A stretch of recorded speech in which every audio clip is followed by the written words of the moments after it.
Hey guys, तो जैसे कि प्रीवियस पार्ट में हमने देखा, बाबाता लुओफेंग से श्रेड के बारे में बताते हुए कहती है कि ये वही श्रेड है जो कि शिप के एड से पृथ्वी से क्रैश होने पर डीप अंडरग्राउंड हो गया था। फिर बाबाता हंसते हुए लुओफेंग से कहती है कि तुम ये बिल्कुल मत समझना कि ये श्रेड अर्थ से डायरेक्टली क्रैश होने पर शिप से अलग हुआ था। अब आगे जहाँ बाबाता अपनी बात को कंटिन्यू करते हुए लुओफेंग से कहती है क्योंकि ये शिप इतनी स्ट्रॉन्ग है कि अगर ये न्यूट्रॉन स्टार से भी क्रैश होगी तब भी ये ब्रेक नहीं होगी। और एक्चुअली में ब्रेक उस एनिमी वेरियर के एब्सोल्यूट अटैक की वजह से हुई थी, जिस कारण ये श्रेड शिप से ब्रेक हुई थी। अब शिप के प्रोटेक्टिव बैरियर ने इसे प्रोटेक्ट कर लिया था, लेकिन जब इसके बाद में ये शिप अर्थ से क्रैश हुई थी तब उसका ये प्रोटेक्टिव बैरियर लूज हो गया था और उसी वजह से श्रेड शिप से गिर गया था। जिसके बाद लुओफेंग बाबाता से पूछता है कि क्या ये वही श्रेड है जो मेरे पास है।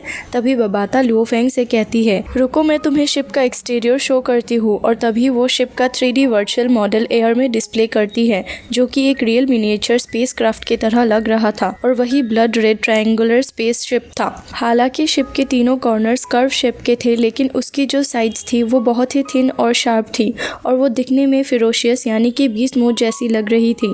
उसके बाद बाबाता फिर से अपनी बात को कंटिन्यू करते हुए लुओफेंग से कहती है, जब इस यूनिवर्स में यूनमो प्लैनेट शेप अपने शार्प एजेस के साथ स्प्रेड ब्रेक करती है तब जो भी मेटेओराइट उसके सामने आता है वो उसे इजीली कई पीसेस में कट कर देती है और इससे यूनमो प्लैनेट शिप की स्पीड में भी कोई फर्क नहीं आता है। ये सब बाबाता प्राउडली लुओफेंग से कहती है। उसके बाद बाबाता फिर से लुओफेंग से कहती है, तुमने उसे बैटल वुड्स को कट करने के लिए यूज किया जो कि रिसोर्सेज को वेस्ट करने जैसा था, क्योंकि ये श्रेड इतने स्ट्रॉन्ग मटेरियल से बना है जिसे ब्रेक करने में एक अनडाइंग फाइटर को भी डिफिकल्टी का सामना करना पड़ेगा।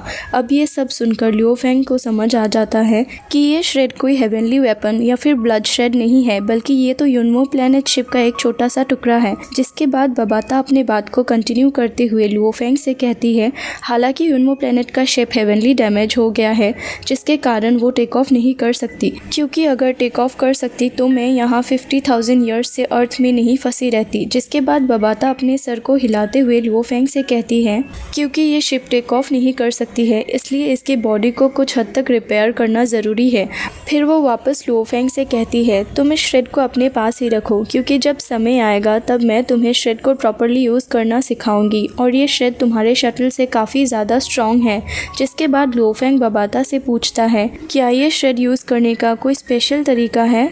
तभी बाबाता हंसते हुए लुओफेंग को हाँ कहती है। फिर वो कहती है, पृथ्वी के ट्रेनिंग मेथड और बैटल्स बहुत ही ज़्यादा बेसिक और सिंपल हैं। जिसके बाद बाबाता अपनी बात को कंटिन्यू करते हुए लुओफेंग से कहती है, अब हम तुम्हारे लिए मास्टर की छोड़ी गई इनहेरिटेंस के बारे में बात करेंगे। तभी लुओफेंग बाबाता की बात को ध्यान से सुनता है, जहाँ बाबाता लुओफेंग से कहती है, व्हाइट क्रिस्टल्स का ढेर जो तुमने पहले ही कलेक्ट कर लिया है। बाबाता के इतना कहते ही लुओफेंग बीच में ही उसे एक क्वेश्चन पूछता है, व्हाइट क्रिस्टल्स उनका क्या यूज़ है। जिस पर बाबाता लुओफेंग को व्हाइट क्रिस्टल्स के इम्पोर्टेंस बताते हुए कहती है, व्हाइट क्रिस्टल्स जो कि एक ट्रेजर है और जिन्हें ट्रेनिंग के लिए यूज़ किया जाता है और तो और इन्हें बीस्ट और प्लांट लाइफ को रेस करने के लिए भी यूज़ किया जाता है और इन व्हाइट क्रिस्टल्स की काफ़ी सारे यूजेस हैं।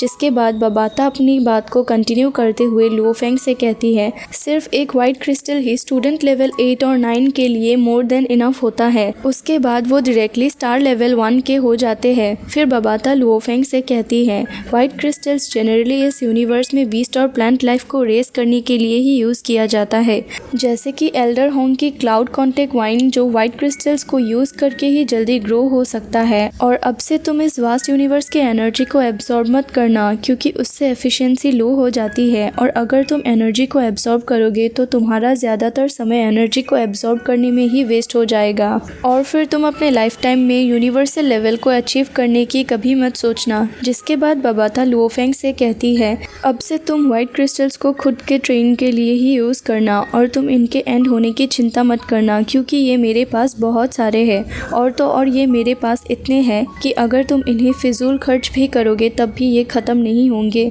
जिसके बाद बाबाता लुओफेंग से कहती है, मैं तुम्हें क्रिटिसाइज़ नहीं करना चाहती हूँ, जैसे कि तुम यूनमो प्लैनेट के मास्टर के लास्ट डेसेंडेंट डिसेंडेंट यानी कि वंशज हो, इसलिए तुम्हें कभी भी अर्थ के नॉर्मल पर्सन के पर्सपेक्टिव से इस चीज़ों को देखने की ज़रूरत नहीं है।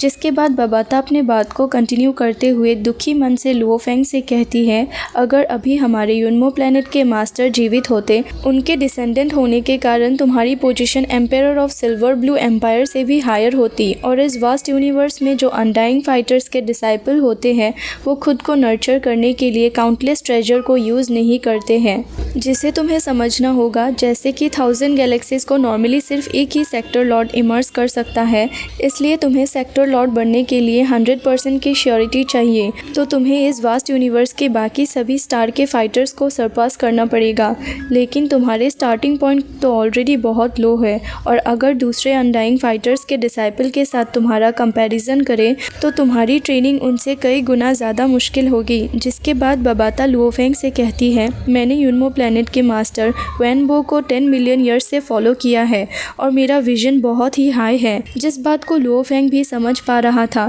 तभी बबाता वापस लुओ फेंग से कहती है, तुम अपने ट्रेनिंग के लिए वाइट क्रिस्टल्स पे भरोसा कर सकते हो और जो ब्लैक गॉड सेट आर्मर तुम्हारे टीचर ने तुम्हें स्टार ट्रेवलर लेवल पे तुम्हें दिया था, जो कि अभी भी तुम्हारे पास है, तुम उसे भूल जाओ।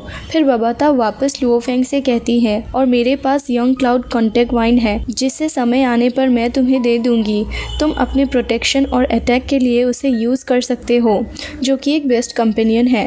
क्लाउड कॉन्टेक्ट वाइन का नाम लियो फेंग ने पहले ही होंग और थंडर गॉड के कन्वर्सेशन में सुना था। उसके बाद बबाता लियो फेंग से कहती है, क्लाउड कॉन्टेक्ट वाइन इस वास्ट यूनिवर्स की पॉपुलर प्लांट लाइफ फॉर्म है और ये स्ट्रॉन्ग वेरियर्स और उनके डिसाइपल्स के बीच में काफ़ी ज़्यादा पॉपुलर है और ये cloud contact wine nurturing process के दौरान लगातार स्ट्रांगली इवॉल्व यानी डेवलप और ग्रो होती है और इसकी इतनी इंपॉर्टेंस है कि ये ट्रेजर्स को भी एब्जॉर्ब और कंज्यूम कर सकता है। जब ये अर्थ पे होती है ये यूनिवर्स एनर्जी को भी एब्जॉर्ब कर सकती है। ज़्यादातर केसेस में ये स्टार ट्रेवलर लेवल 7 और 8 की होती है। हालांकि अगर तुम्हारे पास काउंटलेस वाइट क्रिस्टल्स के कंजम्पशन के लिए होती तो 100% चांस है कि ये यूनिवर्सल लेवल तक पहुंच जाएगी। जिसके बाद बबाता वापस लुओ फेंग से कहती है, मेरे मास्टर की आधी से ज़्यादा ईयर्स तो इस क्लाउड कॉन्टेक्ट वाइन को नर्चर करने में ही लग गई और उनके क्लाउड कॉन्टेक्ट वाइन आखिरकार अनडाइंग लेवल तक ग्रो हो गई।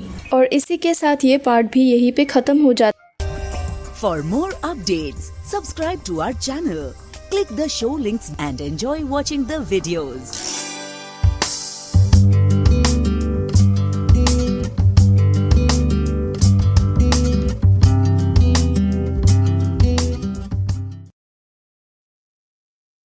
है